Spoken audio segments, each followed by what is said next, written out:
Welcome to Suman TV. నేను రమేష్. 6 అత్తలు, 14 మంది కోడళ్ళు, 20 మంది పిల్లలు. ఇదేదో సినిమాల్లోనో సీరియల్లోనో ఉండే కుటుంబ కథా చిత్రానికి సంబంధించిన అంశం అనుకుంటున్నారా? కానే కాదు. ఇదొక ఆదర్శ ఉమ్మడి అందమైన కుటుంబానికి సంబంధించిన ఒక రియల్ స్టోరీ.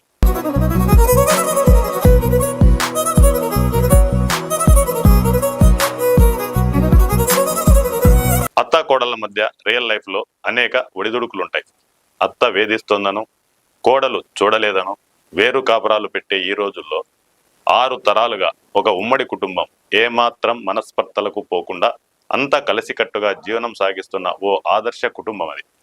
6 మంది అత్తలు, 14 మంది కోడళ్ళు, 20 మంది పిల్లలే కాదు, ఏకంగా చిన్న పెద్ద అందరూ కలిపితే ఆ ఇంటిలో 83 మంది ఉన్నారు. అంతా కలిసే ఉంటున్నారు.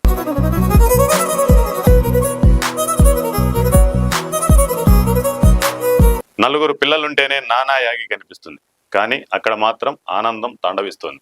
ఇది అనంతపురం జిల్లా కళ్యాణదుర్గం మండలం కొర్లపల్లి గ్రామంలోని ఓ ఆదర్శ ఉమ్మడి కుటుంబం అందరినీ ఆశ్చర్యానికి గురి చేస్తోంది.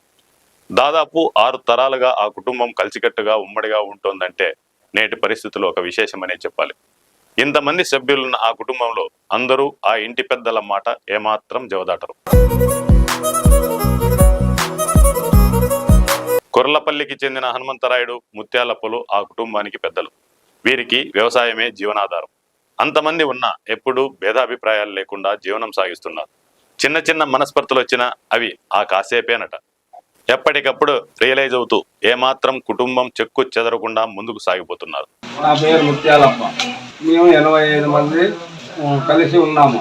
మేము మా బావగారు అన్యోన్యంగా ఉన్నాము. మా పిల్లలు ఏమి చెప్పినా అది సక్రమంగా పనులు చేస్తున్నారు. మా ఆడవాళ్ళు కానీ పిల్లలు కానీ ఎలాంటి గొడవలు లేవు. ఒకవేళ చిన్న చిన్న గొడవలు వచ్చినా అవి సాయంత్రం తొలగించుకొని ఉంటారు. వీరికి దాదాపు 120 ఎకరాల భూమి ఉంది. ఆ భూమిలో ఏ పంటలు సాగు చేయాలి, ఎవరెవరు ఏ పనులు చేయాలి తదితర నిర్ణయాలన్నీ ఆ కుటుంబ పెద్దలు హనుమంతరాయప్ప, ముత్యాలప్పలు నిర్ణయిస్తారట. ఇక వారి కుమారులు, కోడళ్ళు, మనవళ్ళు, మనవరాళ్ళు ఆ పనులను తూచా తప్పకుండా పాటిస్తారట.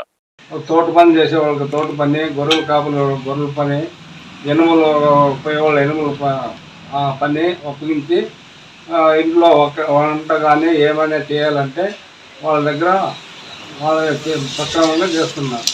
ఏ రోజు ఏ పనులు చేయాలో ఆ రోజు ఉదయమే ప్రణాళిక సిద్ధం చేసుకుంటారు. అంతేకాదు ఏ పూట ఏమి వండాలో మెనూ కూడా డిసైడ్ చేస్తారు. అందరికీ ఒకే మెను. వంట పనులు చేసేవారు వంట పనులు, పంట పనులు చేసేవారు పంట పనులు. ఇలా వర్క్ డివిజన్ చేసుకొని ముందుకు సాగుతారు. మరుసటి రోజు ఉదయం అప్పగించిన పనులకు సంబంధించిన ప్రోగ్రెస్ వివరిస్తారు.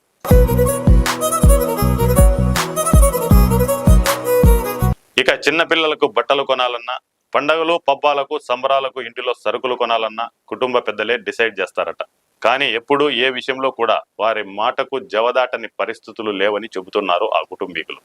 నేటి సోషల్ మీడియా ప్రభావంతో నలుగురున్న కుటుంబాల్లో కూడా అనేక రకాల అవాంతరాలు ఏర్పడుతున్న నేటి పరిస్థితుల్లో కూడా ఆ కుటుంబం ఎంతో మందికి ఆదర్శంగా నిలుస్తోందనే చెప్పాలి. నేను ఉమ్మడి కుటుంబంగా ఇంతవరకు 6 తరాల నుండి మా తాత, మా నాయన, మా నేను, నా అన్నదమ్ములు, నా బామర్దులు అంటే కలిసి 6 తరాలు అంటే 6 తరాలు ఇష్టం తీసుకొచ్చినాము మేము.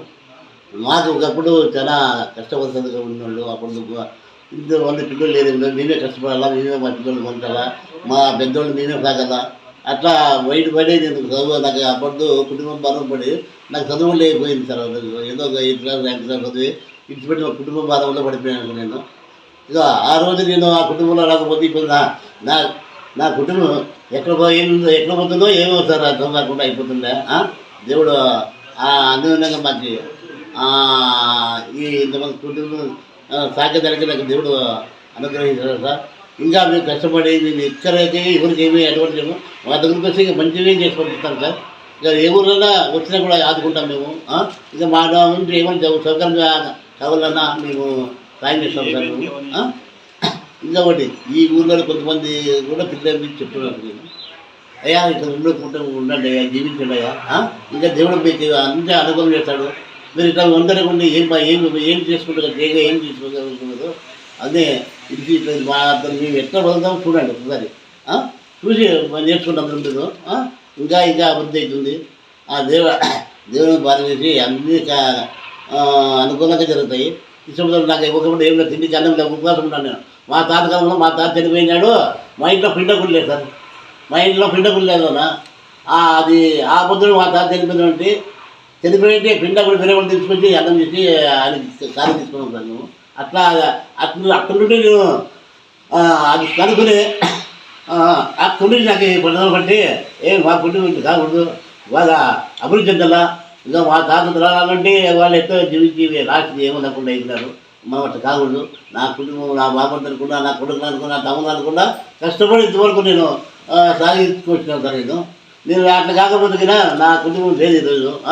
నేను చాలా కష్టపడ్డాను. మా పిల్లలకి ఏం చెప్పుకున్నాను, మా పిల్లలు కూడా అట్లా నా అడుగులోనే నడిచాను సార్. నేను ఇంకోటి నాకు ఇవన్నీ ఎత్తుకుంటే నాకు మద్దతు చూసాను, నాకు దుఃఖాలు తక్కువ. పేరు అనురాధ. నేను ఇంటికి రెండో కోడలు. మాది అంతా 80 మంది ఉమ్మడి కుటుంబం మాదంతా. మేము అప్పటి నుంచి అంతా 20 మంది ఆడవాళ్ళు ఇంట్లోనూ అంతా కలిసిమెలిసి వద్దికగానే బాగానే ఉంటున్నాము. ఇంట్లో అంతా కలిసి ఒకే దగ్గరే వంట చేయడము, ఒకే దగ్గరే తినడము, అంతే. ఇంకా వేరే వేరే అని ఏం లేదు. ఇప్పుడు ఏమైనా షుగర్ పేషెంట్ ఉంటే వాళ్ళకి మాత్రం కర్రన్నము, ఇట్లా ఏమైనా చపాతి, రోటీ, ఉప్మానో ఇట్లాంటివి చేస్తూ ఉంటాము.